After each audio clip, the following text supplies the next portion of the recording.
Computer, turn music off. Hi, Flipside guys again. How's it going? So I'm gonna make a quick tutorial on how I turn a light on and off. Okay, there's probably multiple ways to do this, but I'm just going to show you the way that I did it, and I'm going to test other methods. But this is just the way that I thought about, and I like it. So anyway, here's my dark lamp scene. I just kind of found this free lamp and cabinet on the asset store, and I put a light in the lamp, and I also attached a light down here just so you can see what I'm doing. So we're going to go down to this little on and off box, and you're going to click on it. Okay, so I have it selected, and I actually have two of them. So what I did was I selected the little box, and luckily it was its own box. Otherwise you could put just a collider right there, or like a cube, and then just remove the renderer and then just make a little trigger. But I created that little box was there already. So basically what I did was I just I copied it, so I have two, and if you look here, I named one on and one off. Okay, so it starts off with the on enabled, which means the light is actually turned off because we're going to turn the light on. So that's what this is. We're turning the light on. So if you go over to the inspector, you can see that I have a couple things on it. I have a rigid body. The rigid body is marked, it uses gravity, which anyway, this is just the way it works. So it uses gravity. I'm not going to explain anything about why. It's just I didn't even realize it was using gravity. So the rigid body uses gravity, and I got a character joint, and I basically have everything set to 0. Okay, and then you can look at all these settings and pause it there if you need to. Here is the spring joint, which I have spring 0, damper 0, 0, 0, 0.1, infinity, infinity. Enable collision is not checked, and enable reprocessing is checked. Everything else is at 1 down at the bottom there. And then I have a box collider, and I have, I just realized, oh, never mind. Okay, so then it puts the nav mesh modifier on it after I added the prop element script. So here is my script.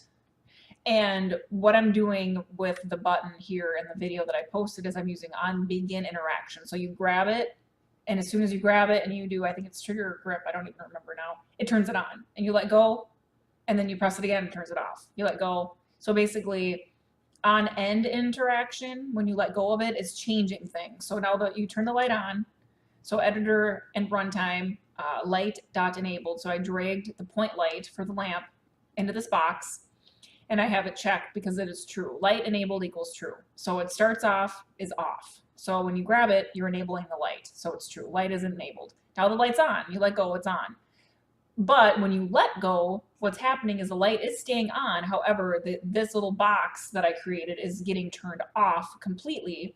The game object is becoming inactive. So see how it's unchecked? That means inactive equals false. So it's not going to be active anymore. On is inactive, and then I created that new one called off, so now off is becoming active.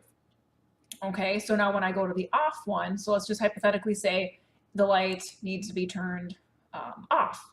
Now it's on, currently the light is on.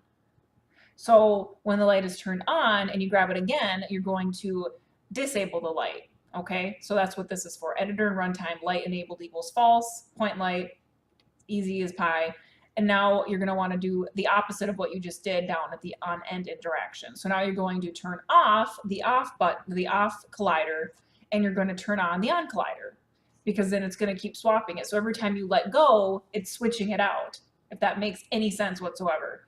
And it turns into a toggle. So you can also do it differently. And what I kind of did is, it's a prop, but yet when you grab it, you can't really pick it up and move it, and that's what the spring and the character joint do. It makes it stationary, so you can grab it, you can move your hand around, but it's going to stay where it's at. So it's just a button that you mess around with. You're not picking anything up, but it works really well for this specific type of toggle that I want.